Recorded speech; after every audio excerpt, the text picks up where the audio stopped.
আজকে আমাদের বাসাতে চাউলও নাই, এমন অবস্থা বুঝছেন।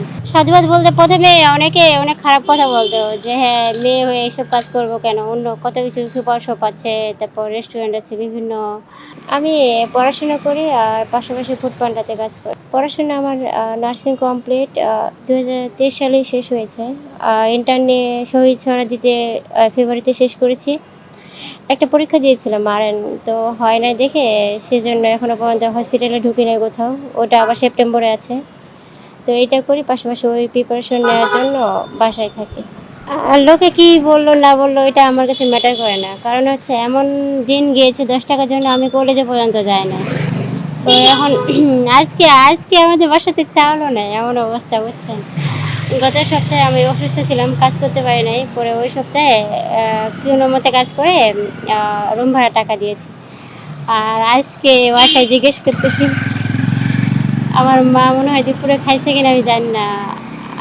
আমি খেয়ে আসছি, পরে বললাম যে ভাত, কয় যে মুড়ি খাবে। পরে বললাম যে কেন, কয় যে অল্প করে ভাত ছিল, পরে ওগুলো আমার মা আমাকে খাওয়াই দিয়েছে।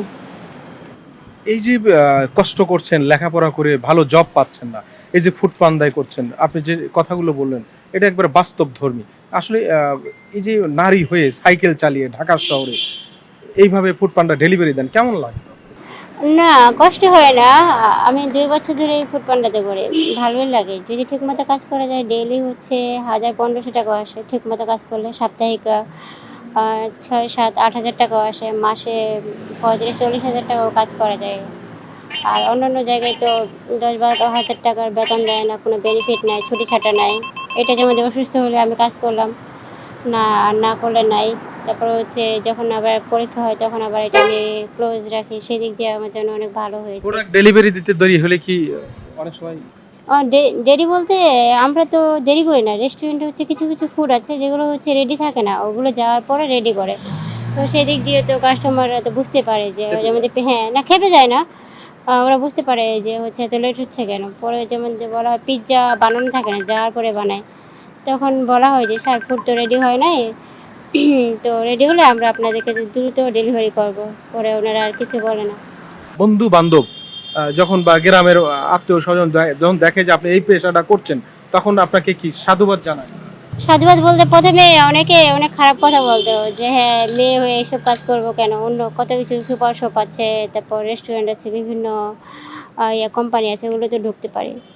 তো এখন কে কী বললো বললাম না, যে এমনও দিন গিয়েছে 10 টাকার জন্য আমি কলেজে যাইনি। সেজন্য পরে হচ্ছে আমার হচ্ছে 2 বছর যেহেতু করি, তখন আমি সেকেন্ড ইয়ারে পড়তাম। তো আমার রেগুলার ক্লাস করা, আবার না কাজ না করলেও হয় না। অন্য কোথাও ঢুকলে মানে সকালের দিকে, সকাল 8টা থেকে 5টা পর্যন্ত করতে হয়। আমার সকালের দিকেও ক্লাস করতে হয়, যার কারণে আমার কোথাও আমার জব করা পসিবল হয় নাই।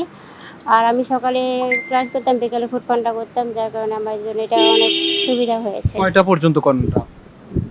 রাত সর্বোচ্চ 9টা-10টা পর্যন্ত করি। কোনো প্রতিকূলতা হয় কিনা বা ভয় লাগে কিনা? আর না, হয় না, কারণ গুলশান এলাকাটা তো একটা সোসাইটি এলাকায়, সেফটি ভালো পাওয়া যায়। আপনি এই গুলশান বনানী দিয়ে, হ্যাঁ, গুলশান বলানি মহাখালী নিকেতন। আপনার নাম কি? নাম মহসিন আক্তার। আপনার পড়াশোনা? নার্সিং? জি।